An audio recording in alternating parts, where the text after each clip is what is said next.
Merci Arnaud, c'était sympa. Salut, vous êtes là. Bonjour, c'est Adrien Michel, photographe professionnel. Et aujourd'hui, c'est Lightroom. Alors, deuxième image que j'aimerais développer avec vous.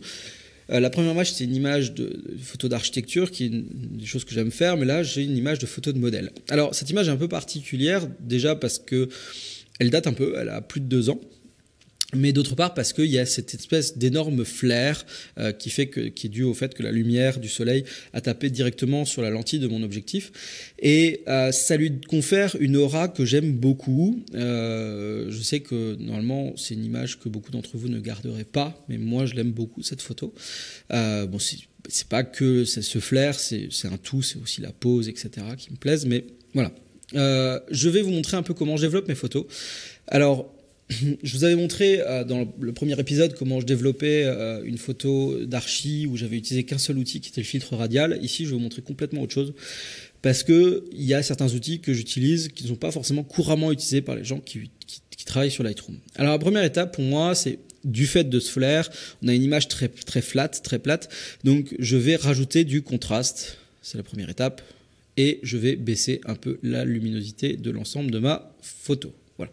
Comme ça, on a toujours le flair, il est toujours présent, mais on retrouve un contraste, on redonne un peu de pêche à l'image, et ça me va bien. Je vais simplement aussi aller récupérer un peu les hautes lumières, pour éviter d'avoir une image trop cramée.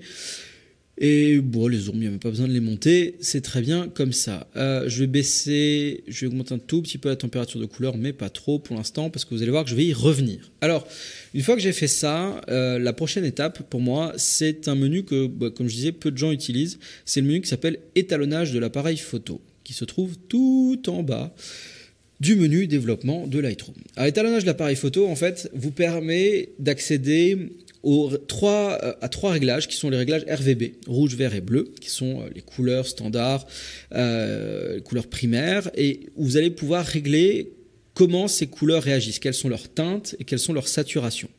Par exemple, moi, je déteste le vert. C'est comme ça, je déteste le vert. Je n'aime pas cette couleur, j'ai du mal avec. Donc souvent, en fait, ici, dans mon étalonnage de l'appareil photo, je vais commencer par aller prendre la teinte de vert. Et la teinte de vert, je vais souvent l'amener vers le bleu. En fait, comme ça, le vert va perdre. Alors, vous voyez, si je l'amène vers le jaune, vous voyez comme le vert devient jaune. Et si je l'amène vers le bleu, vous voyez comment le vert se refroidit. Donc, en fait, c'est une teinte que j'aime pas. Donc, ce qui fait que je préfère le bleu. Donc, j'amène souvent le vert vers le bleu. Et pour renforcer l'effet, je vais, de ce vert qui va vers le bleu, je vais pousser un peu la saturation de ce vert qui vient vers le bleu. Ensuite, je vais aller modifier ma teinte de bleu. Pourquoi? Parce que j'ai envie que sa robe ne ressorte pas forcément violet comme actuellement, mais qu'elle ait plutôt une teinte un peu plus bleue. Donc, je vais amener la teinte vers le bleu vert. Et là, renforcer aussi ma saturation. Et vous voyez qu'en modifiant le bleu, ça a également rosi un peu l'image, ça a rajouté du magenta au passage. Donc ça, je vais le contrecarrer avec le rouge. Et le rouge, je vais au contraire l'amener un peu vers l'orange. Et vous voyez que sa peau redevient plus naturelle. Et là aussi, je vais rajouter un peu de saturation dans tout ça. Après avoir fait ces bidouilles, je vais vous montrer un avant-après. Alors, je ne sais pas si vous savez, mais à côté d'un module de Lightroom, de développement, comme l'étalonnage de l'appareil photo, on a ici un petit bouton qui permet de désactiver l'ensemble du module. Donc, ce qui fait que ça vous permet de voir ce qu'on a fait avec ce module. Et donc là, je vais le désactiver et l'activer pour vous faire un avant-après. Et vous voyez à quel point ça a modifié le rendu de la photo et le rendu des couleurs. Et en fait, j'adore commencer à bosser avec cet outil parce que ça permet de donner un feeling global à la photo que je trouve vraiment cool. Une fois que je suis arrivé à cette étape-là, je vais retourner dans ma température de couleur parce que je trouve que la photo est un peu trop chaude maintenant. Donc, ce qui fait que je vais aller simplement diminuer la température. Pas de beaucoup, mais voilà. Et ensuite, je vais bosser ici avec l'outil TSL, teinte, saturation, luminance. Là, c'est pour aller bosser couleur par couleur, pour aller modifier couleur par couleur le rendu que je veux. Le magenta, j'en parlais, le pourpre ne me plaît pas, j'aimerais bien qu'il soit plutôt bleu, donc je vais commencer par aller bosser, dans l'outil teinte, forcément, et je vais commencer par prendre le pourpre et je vais l'amener vers le bleu. Et vous voyez à quel point je modifie une couleur en faisant cela.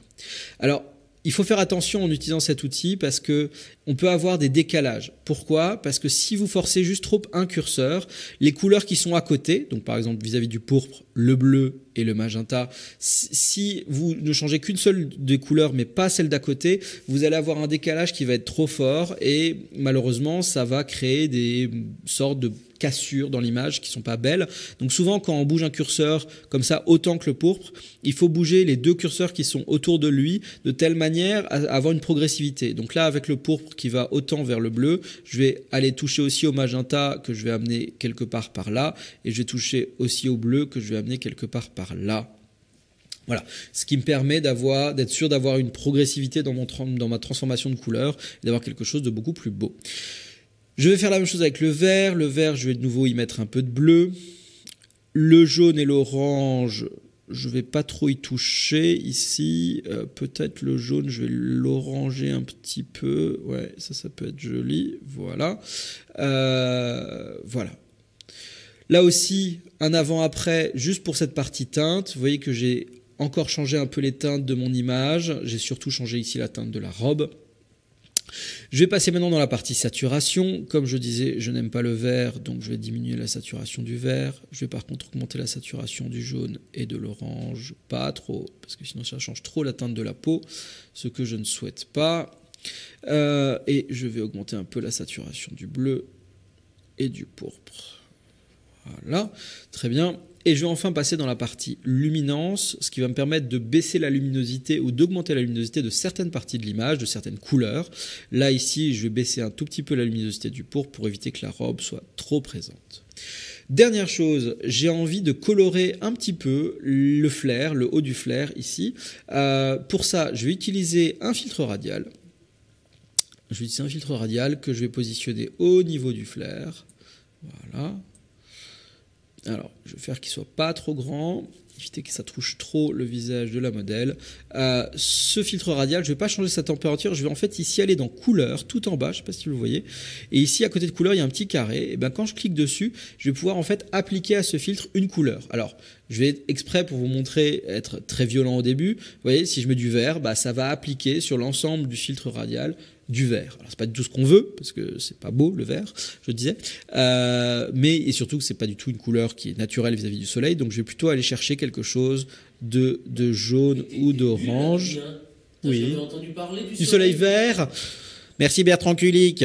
Voilà, donc je vais aller rajouter du jaune ou de l'orange. Pareil, ne soyez pas trop violent. Vous voyez que là, d'un coup, ça fait une couleur beaucoup trop saturée par rapport au reste de l'image. Donc je vais plutôt aller vers le bas et je vais plutôt aller rajouter voilà, quelque chose comme ça. Voilà. Très bien. Hop. Voilà. Là aussi, avant, après, ça rajoute juste une petite tache colorée qui peut être plutôt sympathique. Très bien. Et enfin, je vais quand même réchauffer encore un poil l'image. Et peut-être... Non, j'ai dit réchauffer un poil l'image, voilà. Et rajouter un poil de teinte verte quand même, parce que j'ai un peu trop abusé. Et voilà, on a une image qui est à peu près finalisée, pour moi en tout cas, je la trouve vraiment cool. Je vais peut-être, pour finir, juste remettre un petit peu de noir pour encore casser un peu l'effet du flair et que le sujet soit quand même bien présent. Néanmoins, le flair est quand même encore très présent dans cette image, c'est juste qu'on a quelque chose où on a une lecture qui est un peu meilleure. Ben voilà, pour vous montrer l'avant-après du développement de cette photo, vous voyez que je suis allé assez loin. Sur le développement de cette image. Pour autant, tous ces changements, pour moi, mettent en valeur la photo finale et me plaît, et fait qu'elle me plaît comme ça. Et ben voilà, c'est terminé pour aujourd'hui. À la revoyure.